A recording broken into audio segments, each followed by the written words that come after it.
ახალსოფლის საჩითილე მეურნეობას დაფინანსება შეუწყდა. საჩითილე მეურნეობა, სადაც პომიდურის, ბადრიჯინსა და წიწაკის ნერგები გამოყავდათ, საქართველოს სოფლის მეურნეობის სათბურების კომპანიის მფლობელობაშია. უწყება მის აუქციონის წესით გაყიდვას აპრილში გეგმავს. დაფინანსება სასათბურე მეურნეობას საქართველოს სოფლის მეურნეობის სამინისტრომ გასულ წელს შეუჩერა, თუმცა სათბურმა ფუნქციონირება აჭარის შესაბამისი სამინისტროს მიერ გამოცხადებული ტენდერის მეშვეობით იანვრამდე შეძლო.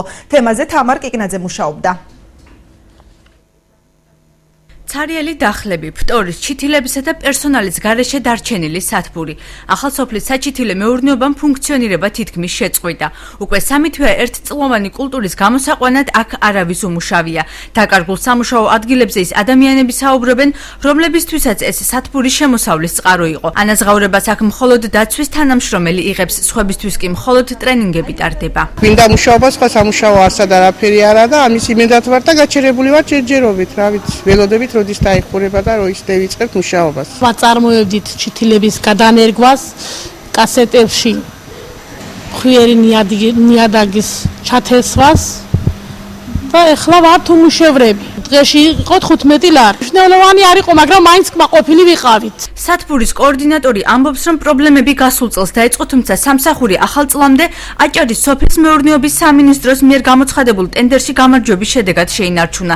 წელს კი სამინისტროსთვის პრიორიტეტული მრავალწლოვანი ნარგავებია, ამიტომაც ხელისუფლებას დახმარებას თხოვს. სასათბურე მეურნეობა თუ უნდა განვითარდეს, აუცილებელი არის ჩითილების სასათბურე მეურნეობა, რადგან ჩითილები ადრე ანტალინიდან შემოქონდათ და 80 თეთრი ჯდებოდა, იქიდან შემოტანა და ჩვენ ადგილზე 15-20 ვაწარმოებთ. ვითხოვთ რომ დაფინანსებას, რომ ესე იგი ცელოფანი შევიძინოთ, სათბური გავარემონტოთ და უკვე ჩვენ ახლა უნდა ვთესავდეთ ჩითილებს, რომ აპრილის ბოლოს, მაისის თვეში მოსახლეობას მივაწოდოთ. სათბურში დასაქმებულთა პრობლემებს დღეს ხელვაჩაურის საკრებულოს წევრი ნაციონალური მოძრაობიდან მიშა ბოლქვაძე გამოეხმაურა. აქ გამოყვანილი ჩითილი, ერთწლიანი კულტურული ჩითილი ემსახურებოდა არა მარტო აჭარის რეგიონს, არამედ მთლიან დასავლეთ საქართველოსა. დღეს ფაქტის სახეზე არის, ვხედავთ როგორ მუშაობს სოფლის მეურნეობის სამინისტრო, რა კომენტარებს აკეთებენ მინისტრები და მე მოუწოდებდი, რომ აი ამ ადგილას მოვიდნენ და აქედან გაცენ ხალხს პასუხი. 3 წლის საჩითილეს მოსაწყობად 1,5 ლარი დაიხარჯა, იგი საქართველოს სათბურების კომპანიის მფლობელობაშია.